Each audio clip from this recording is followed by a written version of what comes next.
दोस्तों बॉलीवुड दिन भर के नए एपिसोड में आपका स्वागत है। और भाई साहब, आज इस एपिसोड में कुछ बहुत ही बढ़िया खबरें हैं, लेकिन सबसे पहली खबर है बुढ़ऊ के बारे में। एक्चुअली सऊदी अरब के रियाद में एक बहुत बड़ा शेख है और उसने बॉक्सिंग मैच कराया था और उसी मैच को देखने के लिए उसने बुढ़ऊ और रोनाल्डो को भी वहां बुलाया था। और इसी मैच के दौरान की एक वीडियो वायरल हो रही है जिसमें दिखाया जा रहा है कि रोनाल्डो ने बुढ़ऊ को इग्नोर कर दिया और ये बिल्कुल गलत है, बिल्कुल झूठ है। मेरे पास पूरी डिटेल्स आ चुकी हैं। अब मैं आपको बताऊंगा कि एक्चुअली हुआ क्या था। एक्चुअली जिस जगह ये बॉक्सिंग मैच हो रहा था वहां एंटर होने के 3 रास्ते थे। एक रास्ता वो था जिससे आम पब्लिक अंदर जा रही थी, दूसरा रास्ता वो था जिससे वीआईपी लोग अंदर जा रहे थे और तीसरा रास्ता वो था जिससे वीवीआईपी लोग अंदर जा रहे थे। तो अगर वो वीडियो आपने गौर से देखा है तो कुछ अरब लोगों के साथ बुढ़ऊ वहां एंटर कर रहा था और ये एंट्री हो रही थी वीआईपी गेट से। ठीक उसी वक्त रोनाल्डो ने एंट्री की अपनी वाइफ के साथ वीवीआईपी गेट से। तो जैसे ही रोनाल्डो और उसकी वाइफ ने वीवीआईपी गेट से इस तरफ से एंट्री की, वैसे ही वीआईपी गेट से आने वालों को इस तरफ से रोक दिया गया। तो जो वहां सिक्योरिटी वाले थे उन्होंने बुढ़ऊ और उसके साथ चलने वाले लोगों से कहा कि रुक जाओ, आप रुक जाओ, रोनाल्डो को आगे जाने दो। और रोनाल्डो अपनी वाइफ का हाथ पकड़े हुए वहां से अंदर चला गया। बुढ़ऊ खड़ा होकर वहां देखता रहा। रोनाल्डो बुढ़ऊ को नहीं पहचानता तो जाहिर सी बात है रोनाल्डो ने बुढ़ऊ से कुछ नहीं कहा। लेकिन जो सिटिंग अरेंजमेंट था वहां वीवीआईपी और वीआईपी साथ में ही बैठे हुए थे। और यहां समझने वाली बात यह है कि जिस अरब ने इस मैच को कराया था उसके दोनों ही फ्रेंड है, बुढ़ऊ भी और रोनाल्डो भी। तो वीडियो में आप अच्छी तरह देख सकते हैं कि यहां रोनाल्डो बैठा हुआ है, उसके बराबर में उसकी वाइफ बैठी हुई है और उसके बराबर में बुढ़ऊ बैठा हुआ है। और रोनाल्डो के इस तरफ वो अरब बैठा हुआ है जिसने इस मैच को कराया था। जाहिर सी बात है ना ही रोनाल्डो बुढ़ऊ को जानता है ना ही उसकी वाइफ बुढ़ऊ को जानती है। तो वहां सब लोग चुपचाप बैठे हुए थे। इसके बाद बुढ़ऊ ने उस अरब से कहा कि भाई साहब रोनाल्डो से मेरी मुलाकात तो करा दो। तो उस अरब ने बुढ़ऊ को रोनाल्डो से इंट्रोड्यूस किया। उसने कहा कि ये बॉलीवुड का एक्टर है। रोनाल्डो ने मिलते ही बुढ़ऊ से कहा कि हाँ, yes, I know Bollywood, I know Amitabh Bachchan, I know Shahrukh Khan, I know Bipasha. अब ये सुनकर बुढ़ऊ के चेहरे की हवाइयां उड़ गई। बुढ़ऊ को समझ में ही नहीं आया कि कहे तो क्या कहे। इसके बाद रोनाल्डो ने बुढ़ऊ से सीधा पूछ लिया कि भाई साहब आप फिल्मों में किस तरह के रोल करते हो, मतलब आप विलन होते हो या हीरो होते हो या कॉमेडियन होते हो, आखिर क्या रोल करते हो। और रोनाल्डो ने कहा कि देखो भाई साहब मैंने कभी कोई हिंदी फिल्म देखी नहीं है, इसलिए मुझे नहीं पता और इसीलिए मैं आपसे पूछ रहा हूं। मैं अमिताभ बच्चन और शाहरुख खान को इसलिए जानता हूं क्योंकि वो दुनिया के मशहूर तरीन एक्टर हैं और बिपाशा को मैं इसलिए जानता हूं क्योंकि वो मेरी पर्सनल फ्रेंड है। और मैं 2-4 और लुक्खे एक्टरों को जानता हूं जिन्होंने कभी मेरे साथ फोटो लिया था। मैं उनको जानता नहीं था कि वो बॉलीवुड में करते क्या हैं, तो इसीलिए मैं आपसे पूछ रहा हूं कि आप क्या करते हैं। तो बुढ़ऊ ने बड़ी ही शर्मिंदगी के साथ कहा कि सर मैं भी फिल्मों में एक्टर का ही रोल करता हूं और जल्दी ही मेरी एक बड़ी फिल्म रिलीज होने वाली है। रोनाल्डो ने कहा कि बेस्ट ऑफ लक और अगर मुझे मौका मिला तो मैं कभी ना कभी आपकी कोई फिल्म जरूर देखूंगा। तो यहां यह कहा जाना बिल्कुल गलत है कि भाई रोनाल्डो ने बुढ़ऊ को इग्नोर किया। अरे भाई जब रोनाल्डो बुढ़ऊ को जानता ही नहीं है तो इग्नोर कैसे करेगा यार। और अगर रोनाल्डो बुढ़ऊ को नहीं जानता तो ये रोनाल्डो की गलती भी नहीं है। अरे भाई बुढ़ऊ को कौन जानते हैं, रिक्शा वाले, ठेली वाले, चाय वाले, यही लोग बुढ़ऊ के फैन हैं और यही बुढ़ऊ को जानते हैं। इसके आगे बुढ़ऊ को कोई नहीं जानता। तो मैं उन लोगों से कहना चाहूंगा जो बुढ़ऊ से बहुत नफरत करते हैं कि भाई साहब झूठी खबरें मत फैलाओ।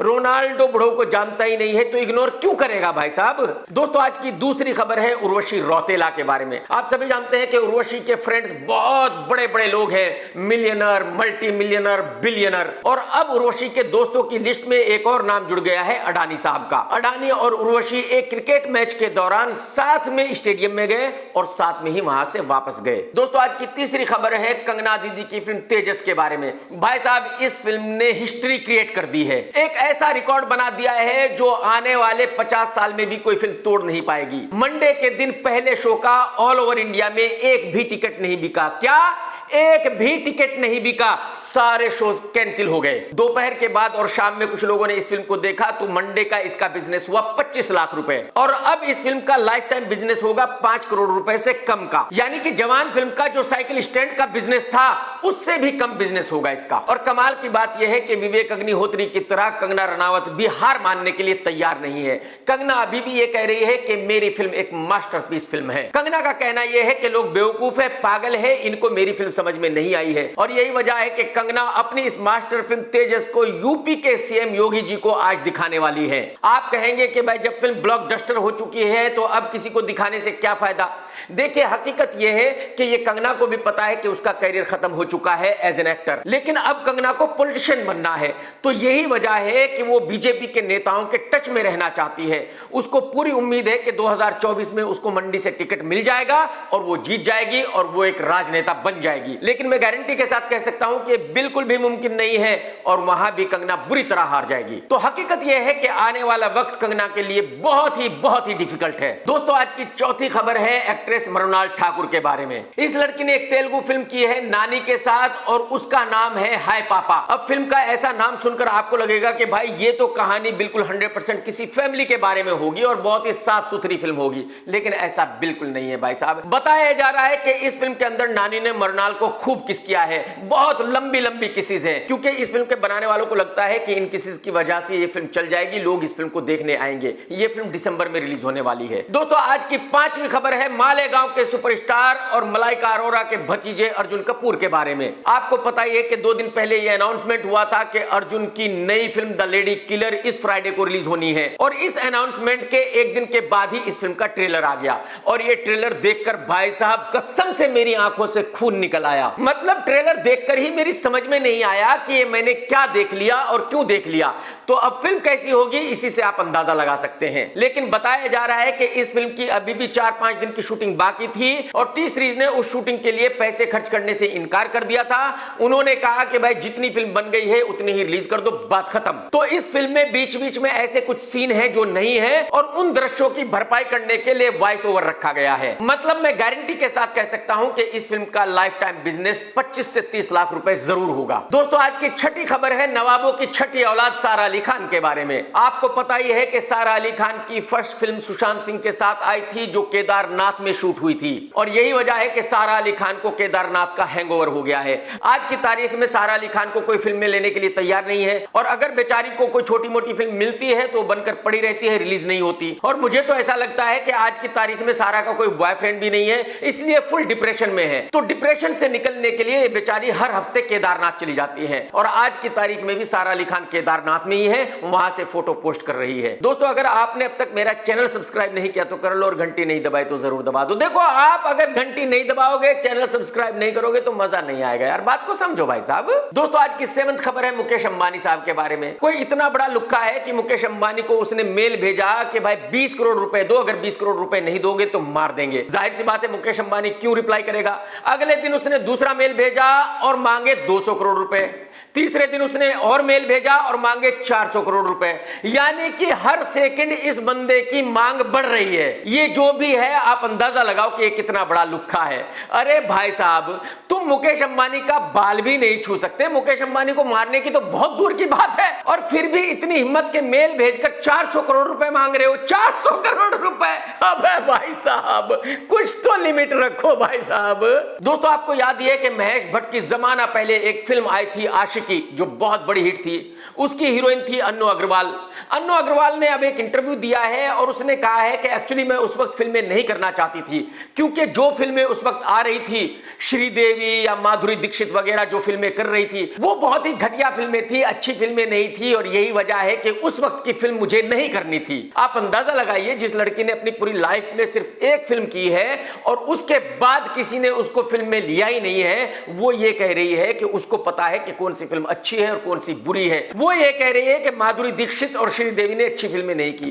अरे मैडम जी कुछ तो मर्यादा रखिए, कुछ तो खौफ खाइए। दोस्तों आज की 9th खबर है बॉलीवुड की सबसे पनौती हीरोइन अनन्या पांडे के बारे में। आप सभी को पता है कि आज की तारीख में इसका चक्कर चल रहा है आदित्य रॉय कपूर के साथ और जब देखो ये उसके साथ हॉलीडे पर जाती ही रहती है। तो अब अनन्या पांडे का बर्थडे है तो मालदीव्स में आदित्य रॉय कपूर के साथ अपना बर्थडे मना रही है और वहीं से फोटो पोस्ट कर रही है और दुनिया को बता रही है कि देखो मैं मालदीव्स आ चुकी हूं अपने नल्ले लुखे बॉयफ्रेंड के साथ और मैं यहां बर्थडे मनाऊंगी और देखो मेरी लाइफ कितनी जबरदस्त है। अरे मैडम जी इतने पैसे तो किसी लुखे बॉयफ्रेंड के पास भी होते हैं कि वो अपनी गर्लफ्रेंड को मालदीव्स ले जाए, इसमें कोई बहुत बड़ी बात नहीं है। दोस्तों आज की 10वीं खबर है एसआरके के बारे में। आप सभी को पता है कि डंकी 22 दिसंबर को रिलीज होने वाली है और यह भी आप सभी को पता है कि इस फिल्म का ब्लॉकबस्टर होना तय है।